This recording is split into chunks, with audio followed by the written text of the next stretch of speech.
Hello viewers, இந்த music 90s kids யாராலையும் மறக்க முடியாது இல்லையா? ஏன் அப்படின்னா நானும் அந்த லிஸ்ட்டில் ஒருத்தவங்கன்னு சொல்லலாம். சனிக்கிழமை 8:30 மணி ஆனால் போதும், அன்று இன்றுன்னு அவங்க போடுற அந்த சப்டைட்டில் அப்படியே நமக்கு அள்ளு விட்டுரும் அப்படின்னு தான் சொல்லணும். அதில் அன்றில் வர அந்த பாட்டியும் சுருட்டும் புகையும் அப்போ பார்க்கும்போது அதுதான் மாஸ் பாட்டின்னு சொல்லலாம். அதே மாதிரி அந்த வெள்ளை குதிரையில் நெருப்பு எரிஞ்சிட்டு ஓடும்போதும் சரி, காலபைரவராக வர அந்த நாயோட வாயில் சொற்ற ரத்தமாகட்டும் எல்லாமே அப்படி இருக்கும். வாரம் தான் போடுவாங்க, ஆனால் அந்த நாள் எப்போ வரும்னு காத்துக்கிட்டு இருப்போம். அந்த காலமெல்லாம் திரும்பவும் வரவே வராது அப்படின்னு தான் சொல்லணும். குதிரை ஓடும்போது பேர் போடுறதாகட்டும், ஓலைச்சுவடி ஒன்றா திருப்பும்போது வர்ற பேராகட்டும் எல்லாம் இன்னும் மலரும் நினைவுகளாக நம்ம கண் முன்னாடி இருக்குது அப்படின்னு தான் நான் சொல்லுவேன். அதில் பேர் போடும்போது இயக்குனர், உதவி இயக்குனர், தயாரிப்பாளர்னு வரிசையாக பேர் வரும். அதில் கதை, திரைக்கதை, வசனம் அப்படின்னு ஒரு பேர் வரும். அந்த பேர் தான் இந்திரா சௌந்தரராஜன். எஸ், இந்த மர்ம தேசம் அப்படிங்கிற இந்த சீரீஸை யார் எழுதியிருக்காங்கன்னா பிரபல எழுத்தாளரான இந்திரா சௌந்தரராஜன் அவர்கள் தான் எழுதியிருக்காங்க. இந்திரா சௌந்தரராஜன் பல கதைகளும் சிறுகதைகளும் நாவல்களும் எழுதியிருக்காரு. அவர் எழுத்துக்கள் எல்லாமே இந்து மத பாரம்பரியத்தோட புராணம், இதிகாசங்களை சேர்த்து பல மர்மமும் பல அமானுஷ்யங்கள் கலந்த எழுத்துக்களாக தான் அவருடைய எழுத்துக்கள் அமைஞ்சிருக்கும் அப்படின்னு சொல்லலாம். குறிப்பாக இவருடைய கதைகளில் தெய்வீக தலையீடு, மறுபிறவி, பேய்கள் அப்படிங்கிற விஷயங்களை உள்ளடக்கியதாக இருக்கும். அதுலேயும் பல கதைகள் உண்மையை தழுவி அவர் எழுதியிருக்காங்க அப்படின்னு சொல்லப்படுது.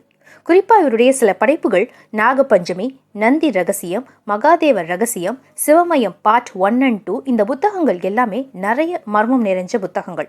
இவர் பல தொலைக்காட்சி தொடர்களுக்கும் திரைக்கதை வசனம் எழுதியிருக்காரு.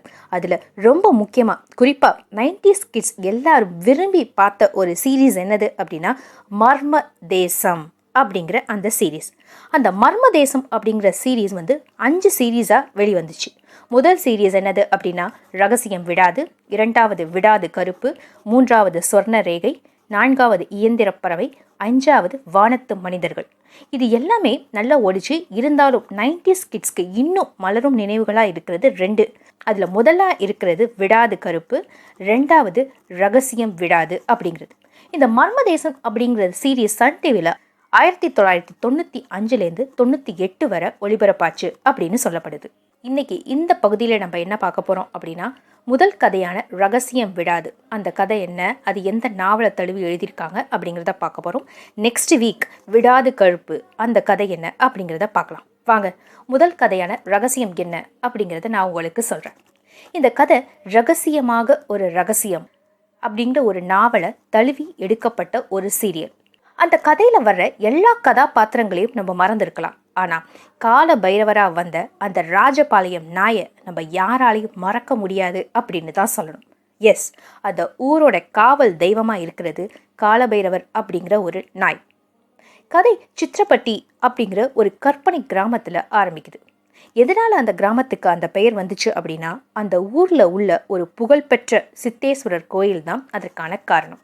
அந்த கோயிலுக்கு அதிகப்படியான பக்தர்கள் வர்றாங்க. அதற்கு காரணம் என்ன அப்படின்னா டாக்டர்கள் பல பேர் குணப்படுத்த முடியாது அப்படின்னு கை விரிச்சிட்டு போன பல நோயாளிகளை அந்த கோயிலில் பக்கத்தில் இருக்கிற ஆசிரமத்துக்கு வந்தால் சரியாயிடும் அப்படின்னு நம்புகிறாங்க. குறிப்பாக மனநலம் பாதிக்கப்பட்ட பல பேர் அந்த ஆசிரமத்துக்கு சரியாகி போகிறதா சொல்லப்படுது. அந்த ஆசிரமத்தை ஊமைசாமி அப்படிங்கிற ஒருத்தவர் பார்த்துட்டு வர்றாரு. அந்த சித்தேஸ்வரர் கோயிலில் காலமாக ஒரு சம்பிரதாயத்தை கடைப்பிடிச்சிட்டு வர்றாங்க.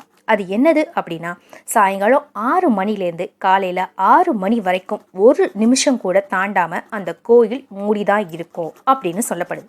அது எதனால அப்படின்னா அந்த நேரத்தில் பல சித்தர்கள் அந்த கோயிலுக்குள்ளே வர்றதாகவும் அந்த கோயிலில் பல பூஜைகளும் புனஸ்காரங்களும் பண்ணுறதாகவும் ஒரு நம்பிக்கை இருக்குது.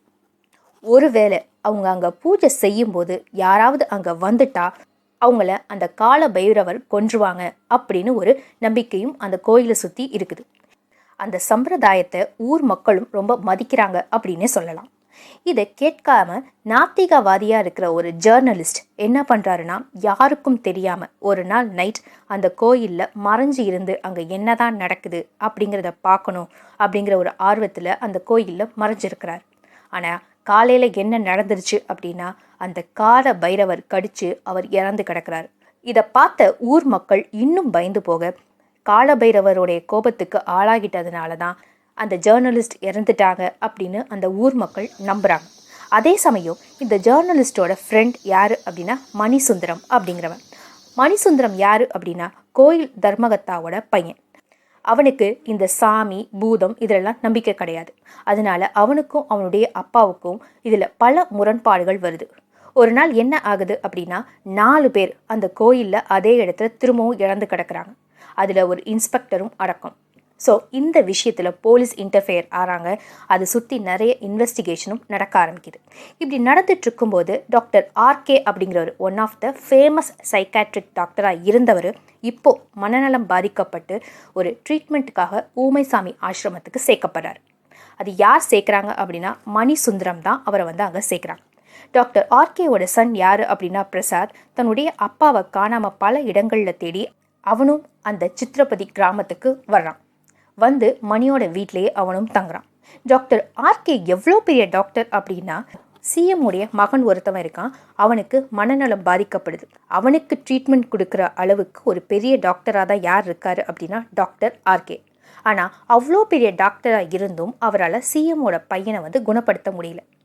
டாக்டர் ஆர்கே ட்ரீட்மெண்ட் கொடுத்தும் எந்த முன்னேற்றமும் அடையாமல் போகிறதுனால சிஎம்மோட மகனை என்ன சொல்கிறாங்க அப்படின்னா சித்திரபதி கிராமத்தில் இருக்கிற ஆசிரமத்தில் அழைச்சிட்டு வந்து விட்டால் அவனை கண்டிப்பாக குணப்படுத்த முடியும் அப்படின்னு சொல்லி சிஎம்மோட மகனை அந்த ஆசிரமத்தில் சேர்றாங்க.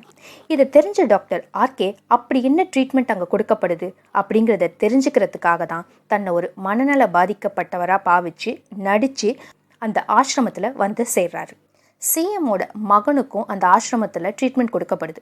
அதை உன்னிப்பாக கவனித்த டாக்டர் ஆர்கே இதே ட்ரீட்மெண்ட் தானே நம்மளும் கொடுத்தோம், எதனால் அவர் குணமடையலை அப்படிங்கிற அந்த ஒரு மர்மத்தையும் கண்டுபிடிக்கிறார். அது என்னது அப்படின்னா அவர் மேலே பொறாமை கொண்ட யாரோ ஒருத்தவங்க தான் அவர் கொடுத்த மாத்திரையை சரியாக அவனுக்கு கொடுக்காம அவரை மாட்டி விடுறதுக்காக தான் இந்த மாதிரி யாரோ பழி வாங்கியிருக்காங்க அப்படிங்கிற ஒரு விஷயத்தையும் அவர் அங்கே கண்டுபிடிக்கிறார்.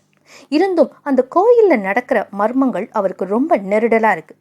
ஸோ அந்த கோயிலில் இருக்கிற மர்மத்தை மணி கூட சேர்ந்து எப்படியாவது கண்டுபிடிக்கணும் அப்படின்னு அவர் முடிவு பண்ணுறார். அப்படி கண்டுபிடிக்கணும்னு நினைக்கிற மணிக்கு அப்போது ஒரு உண்மை தெரியுது. அது என்ன அப்படின்னா ஒரு நாய் மட்டும் உள்ளே போகலை, வேற யாரோ சுரங்கம் வழியாக உள்ளே வந்துட்டு விடியறதுக்குள்ளே வெளியில் போகிறாங்க அப்படிங்கிற விஷயத்தையும் அவன் கண்டுபிடிக்கிறான்.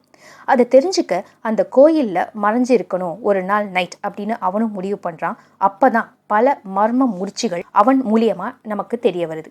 அது என்னது அப்படின்னா அந்த சுரங்கம் வழியாக 2 பேர் வர்றாங்க.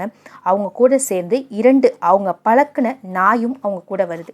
எதுக்காக அப்படின்னா அவங்க அந்த நைட் நேரத்தில் அந்த கோவிலில் நவபாஷிய லிங்கங்களை திருடுறாங்க.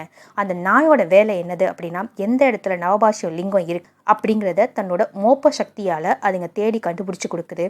அதை அந்த 2 திருடர்களும் அங்கேருந்து திருடுறது தான் இவங்களோட பிளான். நவபாஷிய லிங்கங்கள் எல்லாமே ரொம்ப விலை உயர்ந்தவைகளாக இருக்குது. அது அந்த கோயிலில் மட்டும் மொத்தம் 9 இருக்குது அப்படின்னு சொல்லப்படுது. ஏற்கனவே அந்த திருடர்கள் 6 நவபாஷிய லிங்கத்தை திருடிட்டதாகவும் இன்னும் மீதம் இருக்கிற 3 லிங்கத்தை எடுக்கிறதுக்காக தான் இன்னைக்கு வர்றாங்க அப்படிங்கிற விஷயத்தையும் மணி கண்டுபிடிக்கிறான். மணி இதெல்லாம் கண்டுபிடிச்சதுல நமக்கு தெரிய வர்றது என்னது அப்படின்னா இது எல்லாமே திருடர்களுடைய வேலை தான், ஊர் மக்கள் நம்புகிற மாதிரி கடவுளுடைய வேலை இல்லை அப்படிங்கிற ஒரு விஷயம் நமக்கு மணி மூலியமாக தெரிய வருது.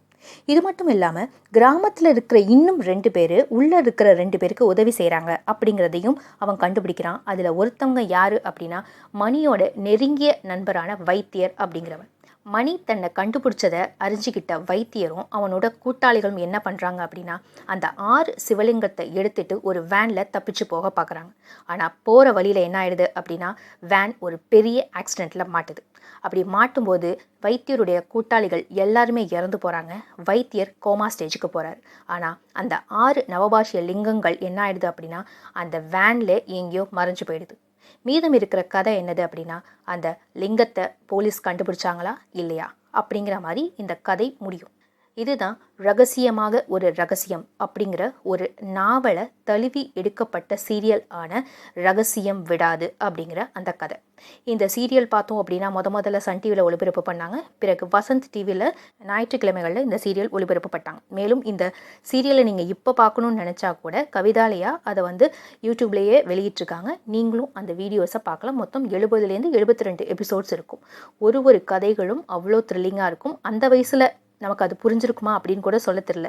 அந்த திகிலுக்காகவும் அந்த பயத்துக்காகவும் பார்த்தோம். ஆனால் இப்போ பார்க்கும்போது இவ்வளோ யோசித்து எழுதியிருக்காங்களே, அட சூப்பர் அப்படின்னு சொல்கிற அளவுக்கு தான் இருக்குது அந்த கதைகளில் வர திரைக்கதை வசனம் எல்லாமே அப்படின்னு சொல்லணும். இந்த மாதிரி பதிவுகளை உங்களுக்கு கேட்க பிடிக்கும் அப்படின்னா சேனலை சப்ஸ்கிரைப் பண்ணுங்கள். உங்கள் ஃப்ரெண்ட்ஸ் அண்ட் ஃபேமிலிஸ் கூடயும் ஷேர் பண்ணுங்கள். குறிப்பாக 90s கிட்ஸாக இருக்கீங்க அப்படின்னா உங்கள் ஃப்ரெண்ட்ஸுக்கு ஷேர் பண்ணுங்கள். உங்கள் பசுமையான நினைவுகளை இன்னும் கொஞ்சம் உயிர்ப்புடன் வச்சுக்கோங்க அப்படின்னு தான் நான் சொல்லுவேன். அடுத்தது விடாது கருப்பு.